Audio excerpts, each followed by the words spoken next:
Oh, you shaved. I did shave. I can't hear you. Um, There. got it now? Yeah, I got it now. Yep, I got a good shave in today. Did Netta do it? You do it. I did it. It's been a while. I could hardly find my razor. It's Siebes Dabidar today. It's what? Siebes Dabidar. Siebes Dabidar. What is that? Iranian? That's a Iranian holiday, 10 days after New Year, about that you spend the whole day outside, or that's the tradition. Oh. Remember, So you did did it when we were in Iran. so did Netta do it? Yeah, yeah. We spent some time outside. We had a fire and a couple of drinks. Oh. Yeah. Well, we're gonna start back at episode 1 here, okay? Okay. Um, so these are questions that you are already aware of, but we need to re-record the answers. Okay. Okay, so first one. What is your full name and why were you named that? All right. Royce David Andrews. Yep. And Royce is Roys with it's not a CE at the end. And it's the last name of a Washington family's name. And when my sister and I drove out in Washington and tried to look up these Royces, when they saw that Royce was my first name, they were kind of insulted a little bit. But they got used to it after a while. But it's English in heritage and very unusual name. Most of them are spelt with a CE. Like Rolls Royce. And yeah, like Rolls Royce. And then David is my father's first name. And all you boys have Royce as a middle name. So it would be nice someday to carry that on somehow. Maybe we'll do that. And then your brother also has a middle name, Roy. Yeah, David James. He was David James Jr. So he was my dad's first son.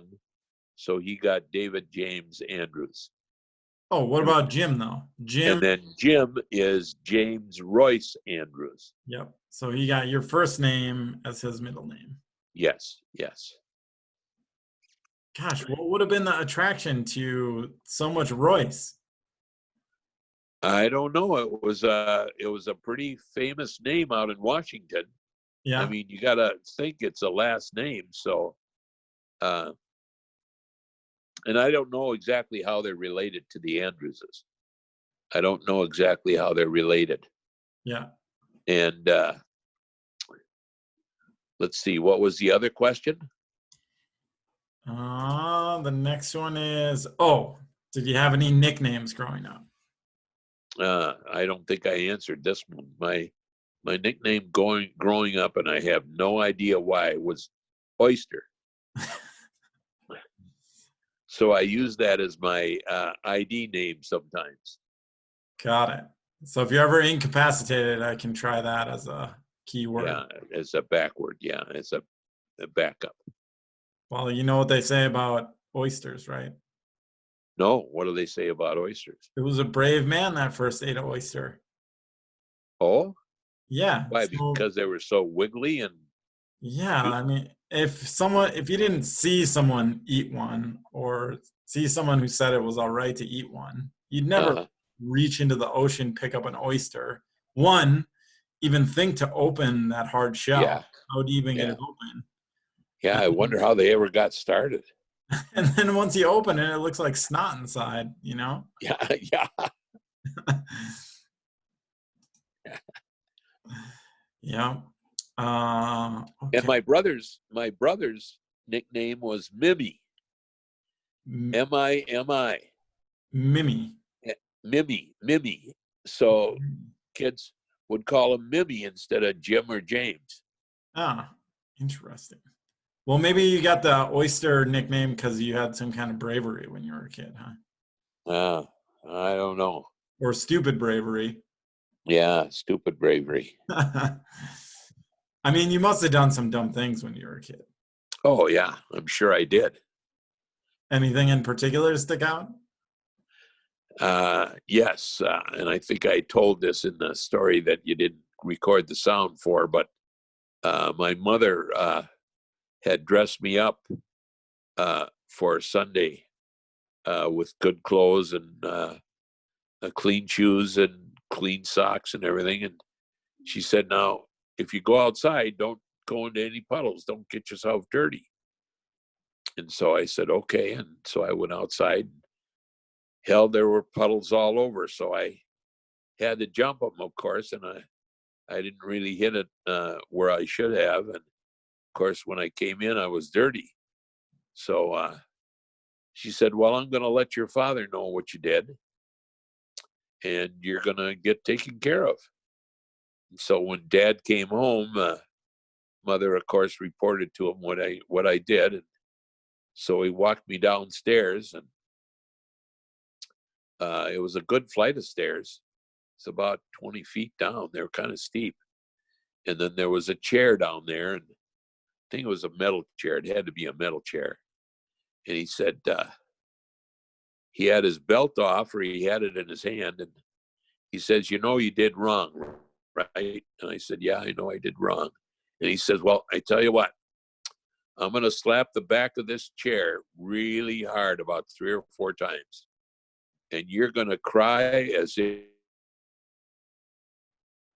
you're crying for, and as hard as you can. And you tell your mother you're sorry." So he hit the chair about 4 or 5 times really hard. And of course, I cried when I got upstairs. And my mom pity upon me.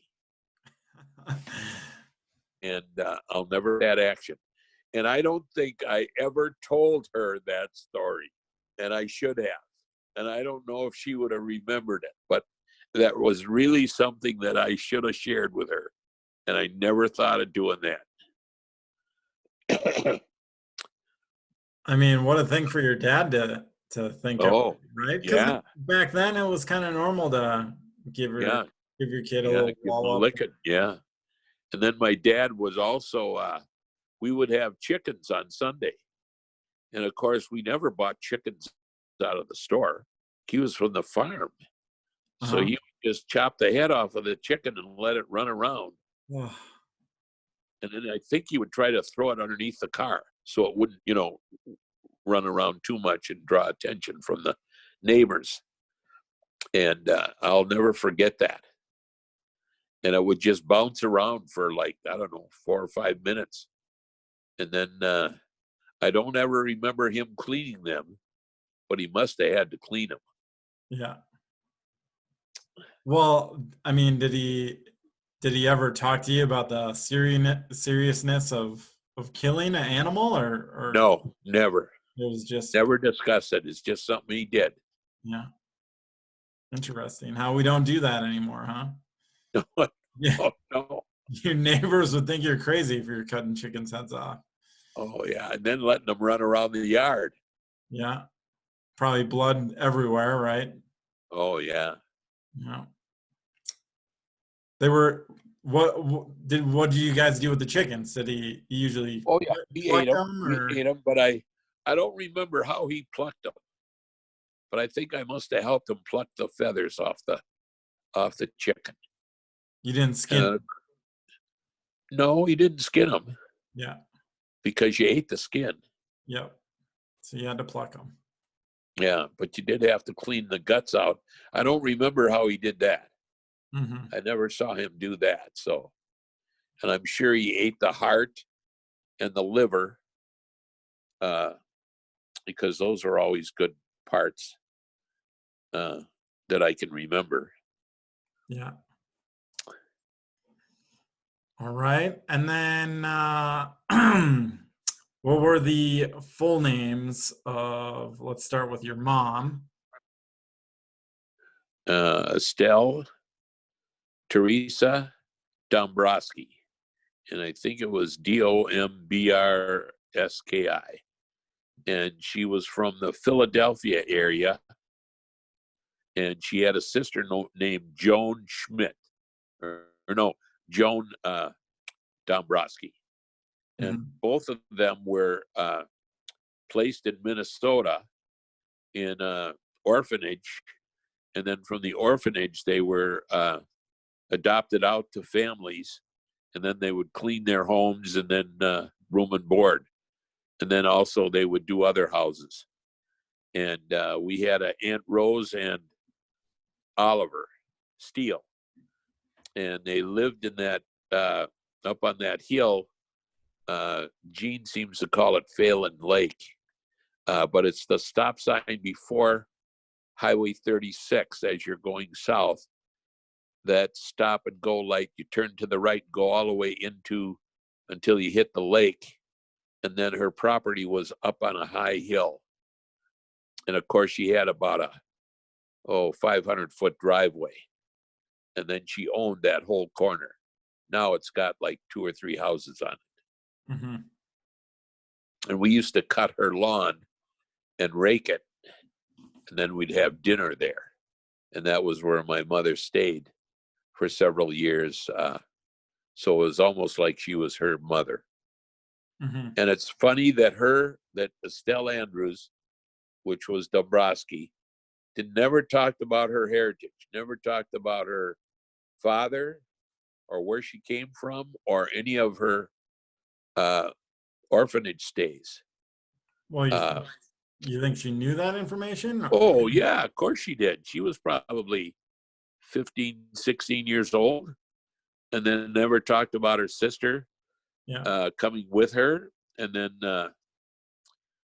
there's the story about her sister Joan, which was Joan Dombrski, became Joan Schmidt, marrying Ewald Schmidt. And the story there goes that he used to deliver coal back in the day, drive up to the house and there'd be a hole in the side wall and he'd shovel coal in there. And then he finally got into selling cars, used cars. And he was German, so he was kind of difficult, pretty strict. Not to stereotype. Huh? Not to stereotype. Yeah, but they were very strict. She was a heck of a cook. God, she made those oatmeal cookies. And boy, when you ate over at her house, it was just like eating at a fancy restaurant. I mean, she knew how to cook, and there was always extra food. So if I had one sandwich, I could have 2. Sounds like your kind of place. Oh, gosh, it was just something else. Anyway, when I was 15 or 16 years old, I worked for Uncle Ewald for maybe a year or 2 in the summertime. And I would ride with him to various auto dealers from St. Paul down to Northfield, Minnesota. And one day he had bought a convertible Chevy. Uh-huh. And he said for me to take it home and wash it up. So I took it home and washed it up, and then I decided to drive around town with it. And here he had a guy in the office that wanted to see the car and drive it, and he couldn't get a hold of me. No cell phones back then, huh? So that really ticked him off. And so then I finally, he finally got over and I drove the car down there, and then he didn't take me to any more drives. And I was always on the bad side of him after that. I would call him Ewald instead of Uncle Ewald. He thought that was a sign of disrespect, of course. You referred to older people with the uncle or the aunt or grandpa. Yeah. But anyway, he married my mom's sister, but it was kind of a forced marriage because he had gotten her pregnant, and my father had kind of coerce him a little bit to marry her and not just let her fend for herself.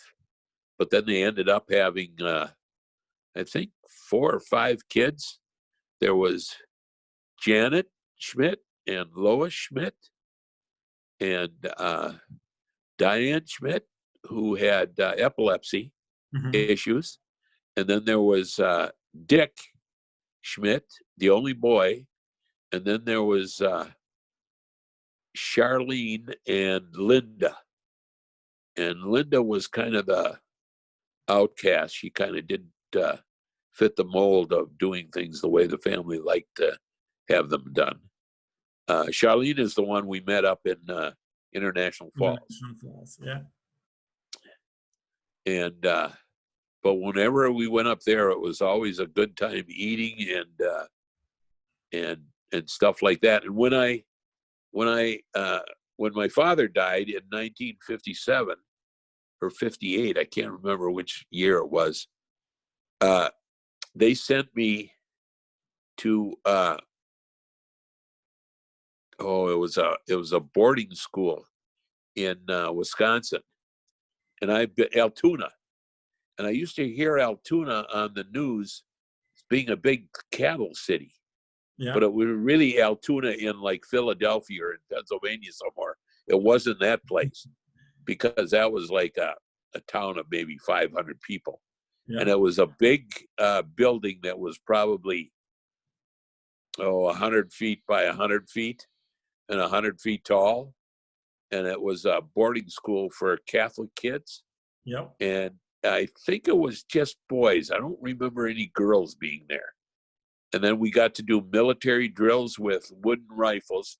So I thought that was kind of cool, but I was kind of lonesome for home. And there was a railroad track that ran on the north side of the school. And, and by the way, when we ate there, it was, you got about a size of a dime for jam on your bread. So that was a real treat. That's why I put so much jam on now. That's why you're always asking for extra, right? It's sinful. But anyway, this railroad had cars that would stop along the way. They would be resting there. And I thought, God, I could jump in one of those trains and I could get home. Yeah. And I didn't know east from west, north from south. And that would have been a real trick. And then finally, I stayed there about a month. Got there in the middle or the beginning of May and got back in June. And then I went to stay with my sister, Claire, and her husband, Clancy, who were living in our house at the time. And eventually I went up to St. Cloud to stay with my sister Barb for a couple of years. Yeah. Until my mother got better. She was in the mental hospital because with the death of my father, she was kind of really disoriented and went through a lot of shock treatments and finally snapped out of it. I'm sure. But my father was the chief of police down in Swift and Company. And what was his name? South St. Paul. Huh? What was his full name? David James Andrews. And he was born where? Oh, that I don't know where he was born. Oh, he was born somewhere in Ironton, Reedsburg, I think. Mm-hmm. Reedsburg, Wisconsin. And he grew up on a farm there with his sister, Melissa, who had a husband named Arch. So it became Uncle Arch, and Aunt Melissa. But he moved from that farm that he thought was really hard work, and he promised himself he'd never be a farmer. Yeah. So he moved to St. Paul and worked in the city, and he lived above a mortuary. And so he helped out with mortuary duties like sweeping and closing up places and stuff like that. And then he drove taxi cab for a while. And then he earned enough money to go to law school there. And he went to the St. Paul School of Law, but he never took the exam because it cost $200 and he never had that amount of money. And at that time, he began to be a highway patrolman for the state of Minnesota. And back then, when they hired those guys, they had to be of a certain party, like Democrat or Republican. All they had to do was sign a piece of paper saying that they were Republican or Democrat, depending on who the governor was or who the legislature was the majority of. And then they could get a job. And then they could keep that job. Well, he had his job for about 2 years, and he was up in just north of St. Cloud. Yeah. Can't remember the name of the town, but it's just south of the military training grounds up there. Yep.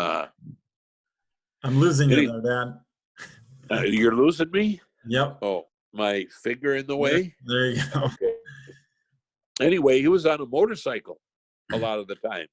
So he used Motorcycle State Patrol? Yep, Motorcycle State Patrol. And he had, in fact, I've got the pictures of him with these long pictures. They're about, I don't know, one is about 2 or 3 yards long.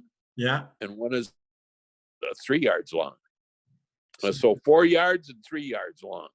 So they lined them all up, the motorcycles and the cops. They lined them all up, and I have 2 pictures. The last picture I was able to buy at a used rummage sale that the guy had along Highway 61. Or no, it was along, it was along Highway 61 about 3 or 4 years ago.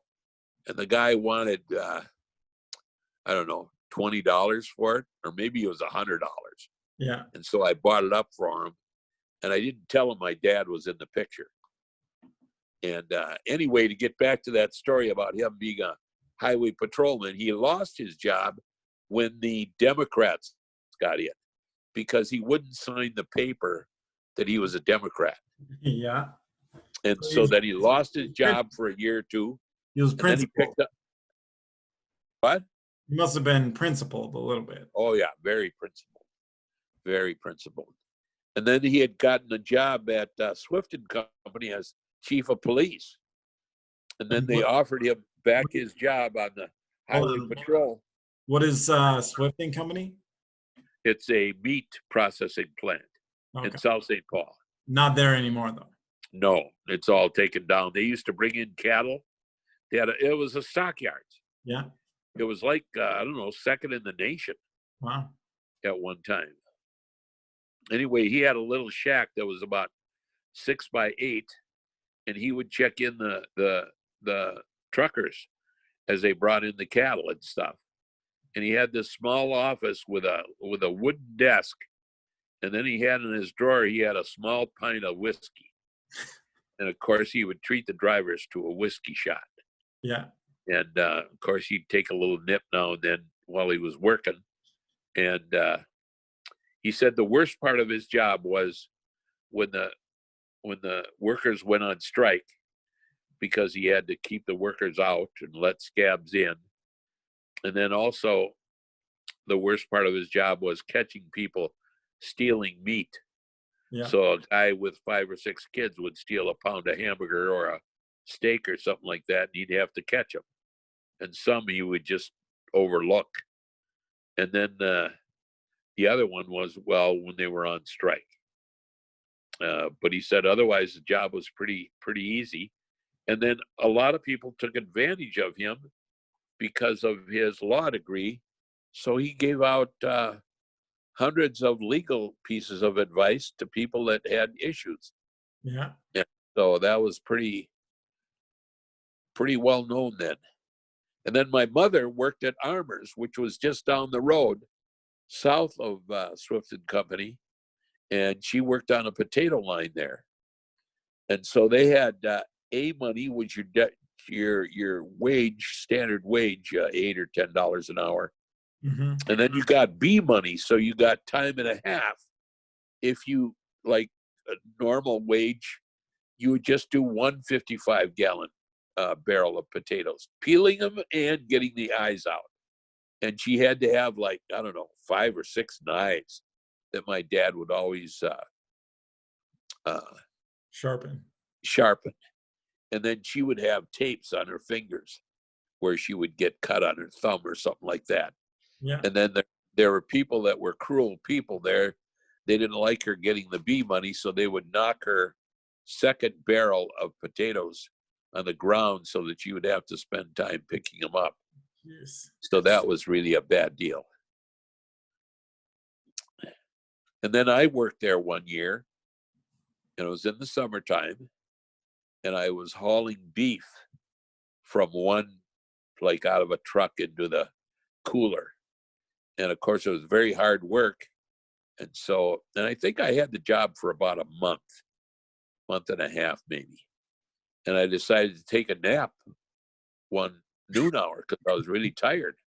And it was like maybe, I don't know, 200, 300 feet from the place where we worked. And nobody woke me up to go back to work. So then they fired me. Jeez. So I think that was in my first or second year of college. I thought, didn't you tell me a story one time about hauling guts in a wheelbarrow? Oh, yes. Oh my God. Yeah. That was a job. I tell you, they had picture a small lawn and garden wheelbarrow with two wheels, and it's shaped like a scoop, on a tractor. Yep. And then it had a handle at the top. And then of course you got your two wheels or four wheels, whatever it had. And then you'd get these day jobs. You'd go down to the Armours and you would sit in a room and they would say, "Oh, well, we got this job. Do you want it or not?" Then you'd take it or not. Yeah. And this one was on the processing plant, part of the plant. And these guts were like water, but they were just so slimy and so wiggly. I mean, when you push that thing, if you stop quickly, it would just rush all the way toward the back or front. I can't imagine what the thrust of the weight would be. I think it would be out the front. Back toward you, or would it be to the front? Yeah, if you were going toward the front. Yeah. If you were going forward, yeah, and you stopped and keep going and the cart would stop, right? Yeah, and it would just overflow the thing and fall on the floor, and then you had to clean that up. Well, anyway, you had to move that cart to the next floor, up or down. I can't remember which, but anyway, they left the elevator so that it was about an inch up from the floor. It wasn't even. So when I went with my cart, all of it bumped into that stuff, so it came flying back at me. Oh, God. It was the worst. And you could go up to the elevator and move it a little bit to make it even, but I didn't see that. Yeah. So I made that mistake. So I'm sure the guys had a good laugh over that one. Yeah, that's a hell of a story. Yeah, you don't get those experiences these days very often. Oh, and my dad, while he was on the motorcycle, he would use newspaper in front of him for warmth rather than any kind of clothing, heavy clothing. So they rode pretty far into like the winter? They didn't ride. Oh, yeah, like in November and December, yeah, until the snow flew. So he had to stuff his suit or whatever with that to stay. Yeah, yeah. Jeez. Yeah, that was quite the treat. What's the next question? Well, what were the occupations of your parents? But we kind of covered that one. Yeah. What do you remember most about your mother? Oh, she was a very good cook, although she had access to excellent meat because she worked at Armours. They had an employees meat store that you could buy things for like, I don't know, half or 25% of the cost of what it would be in the grocery stores. And you would get these prime rib beef chunks that were probably 10 pounds. Yeah. And you would just cut off steaks off of that, and it was just like eating butter. They were so tender.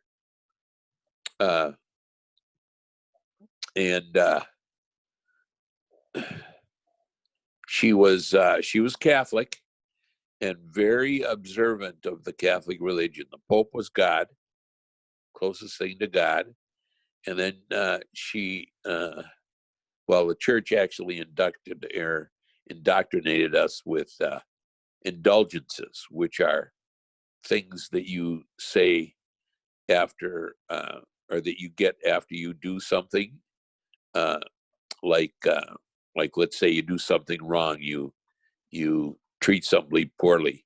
Yeah. Well, you're going to go not to hell, but you're going to go to purgatory and Right. spend so much time there. But if you give the missions money and you pray, you say prayers, and that works off days off of your purgatory stay. Yeah, so you could buy your ticket to heaven, essentially. Yeah, yeah. Yep. Less time in purgatory. Well, that's still how it works, right? Yeah, yeah. Well, some people still believe in that, but Mhm. I don't think too many modern people believe in that anymore. Did your mom never met the Pope? No, no. Did And she she? would always send like $20 or $100 to these missions. But she must have lived long enough to see the Pope on TV or something, right? Oh yeah, oh yeah, oh yeah. She did see that. Yeah, yeah, So it was real for her, right? Like that yeah. was an Oh actual yeah. person. And she took a trip by bus to Mexico for some reason or other. I don't know, but I think she saw a lot of religious things down there too, Mhm. which was a real adventure for her. She never learned how to drive. I tried to teach her how to drive one time, and I must have scared the living daylights out of her. How Uh, old were you then? I was probably 20. Oh, well, any parent driving with their 20-year-old probably gets the daylight scared out of them. Yeah. So she was really dependent on me for driving her to places, and my brother. Yeah. And what do you remember most about your dad? That he was a big guy, and Big, like tall, or yeah, big he was tall. He was personality? like 6'1", 6'2", Yeah. and also very, very heavy. He was big chested. I learned later in life that he was a Mason, and so he was like pretty high up in the Mason Lodge, and he always wanted his boys to be part of that lodge,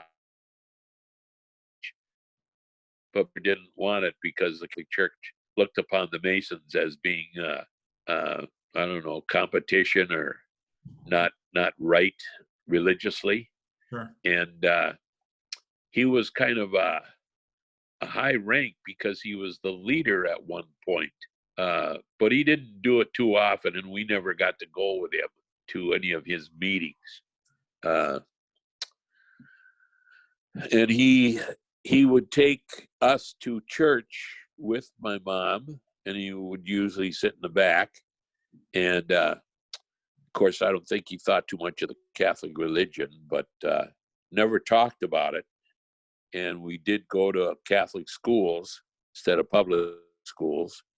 So mom paid extra tuition for that. And then plus we had catechism and stuff. And I was pretty indoctrinated with the church, got to be an altar boy. And then I got kicked out of that because I drank some wine. Father found out that I drank some wine. Even though you never drank. Yeah, well, I don't drink now, no. Well, we just wanted to taste it, the priest was just going to throw it out or drink it himself.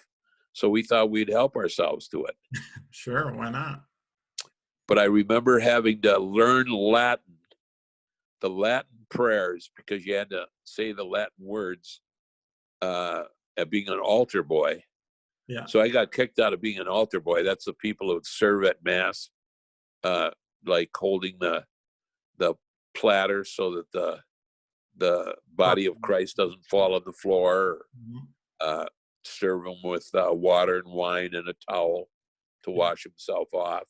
And so I learned all of that Latin, and then the church changed over to English, so we didn't have to say that, learn the Latin all the time. And so I had to learn that dang Latin, and it was just memorized.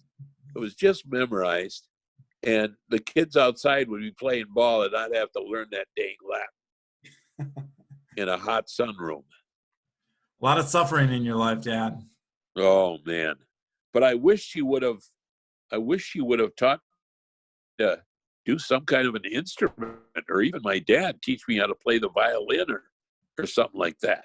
Well, he taught you to be a pretty good photographer, cameraman. Well, yeah, I did pick that up from him. Yeah. And I don't know, is this the time to talk about those movies in the hallway? Or did I already talk about that? Well, we did talk about them. I mean, we'll do at least a couple episodes on those. We'll take a look through them and then we can narrate over them. So Okay. I got to figure out how I'll load those up so we can both watch them and then be able to fast forward or pause if you got to see what's on them, you know. Well, there's one story about his day of death, and that was pretty well sketched in my mind. There's the story of him wanting to go fishing on a Sunday, and he wanted us kids to come along, and of course we said, no, we don't want to go along. So he said, there's a circus in Hastings. I'll take you to the circus if you come fishing with me. Mm-hmm. And so we said, okay, we'll go along. So he took us to the circus first, and then we said we didn't want to go fishing. So then he drove us all the way back home, and he'd had a couple of sips of liquor, so he's kind of liquored up. And then he went into the couch and laid down and slept for about an hour or so. And then he got up, and then he went out to the car, and he tried to start it. And it wouldn't start. He must have tried for about 10 minutes. And then finally he opened up the hood, and he looked at the motor, and here the main wire on the distributor cap was off. So he pushed that wire back in there, started the car, and then went down to North Lake down Highway 61 in south of Hastings there at North Lake. Rented himself a boat. He had a motor, And which I still have. I mean, someone from your family tried to disable. Yeah. It was my brother Dave. That's why I think my mother said, try to disable the car so he can't start it. You know, the keys weren't enough. Yeah. And then he didn't have a boat, so he stopped somewhere, right? Yep, stopped, and then he got a little boat and went out on the lake. And their theory was that they discovered a lot of fishing line tied up around the motor propeller. And he bent over to undo the line on the motor, and then he fell in. And he wore these big overhauls that are bib overhauls. And he always had like a screwdriver, a pliers, and probably some other wrench in there. And they said he probably just sunk to the bottom and couldn't get back up, although he only drowned in like 4 feet of water. And that was a very sad day. I remember it very distinctly. My Uncle Ewald got the county sheriff to go down to the lake at where he was fishing at, and they dragged and found him. So that's where they found his car. And so that was a very sad day, but it didn't really strike me very much. I mean, my mother had a mental breakdown after that, and my brother Dave went into the Navy shortly after that, because I think he was 17 or 18. And then he went into the Navy for 4 years. And Jim and I went to stay with my sister Barb. First, we stayed with my sister Claire and Clancy, who stayed at our house. And while Mom was there, and then she went into the hospital because she was just mentally unstable, and they used shock treatment. I remember visiting her at the Hastings State Hospital. And then she got better after about 2 or 3 years, and then went back to her job at Armour's. And we lived with her for about 10 years. Amazing that, I mean, that she could still even how people can function after something like that. Oh, yeah. That was something else. Yeah. Well, And I remember this insurance guy. I can't remember exactly what his name is, but he sold my dad life insurance policies and then also insurance policies on us kids. And we got use out of those. They were helping us out when we were growing up because they had cash value. They were permanent life insurance. I think his last name was Nash, if I'm not mistaken. But he kind of helped my mom after my dad passed away with all of the papers and stuff to be filled out. Yeah. You remember having a funeral for him? Yep, I remember the English funeral home. It's over by our high school. And how old were you then? You were 11, 12? yeah, I was 11. I was in the 5th or 6th grade. I can't remember which. I think I was in the 5th grade. And then I did the 6th grade in St. Cloud with my brother Jim in St. Cloud High School, or junior high it was, I think. Yeah. It was either 6th grade or 7th grade. I can't quite, I have to work that out in my head as to what it was. And then we stayed there for about 2 years and then went back home to stay with my mother. Man, what a story. You betcha. Saunders said he was going to try to listen to the stories that you're putting up on YouTube here. Oh yeah, well, they're all there. So yeah, anybody who wants them, and if they got comments or questions, you want things to ask us or have me ask you, just post it in the comments here, and we can get to those questions too. What is the YouTube? What is the YouTube for those videos of our family? What do you do? Andrew's family? I'll have to send you the link for it. Okay. Does that have all 4 of them on there? I think I have all 4 of them. Yeah, but they're all about 4 hours each, right? So yeah. It's a lot of content. I think we're gonna have to cut it down or sort through it or something, Well, they go pretty fast. Still 16 hours of old 45. What was it? 45 millimeter? No, 8 millimeter. 8 millimeter. 8 millimeter. Yeah. Yeah. So there'll be certainly plenty of things to talk about. That's for sure. I think we're out of time tonight, though, Dad. All right. Okay. I think we cover episode 1 and 2 all in this one interview. So. Okay. All right. So I'll stop it now, but I can stay on the line here for a minute.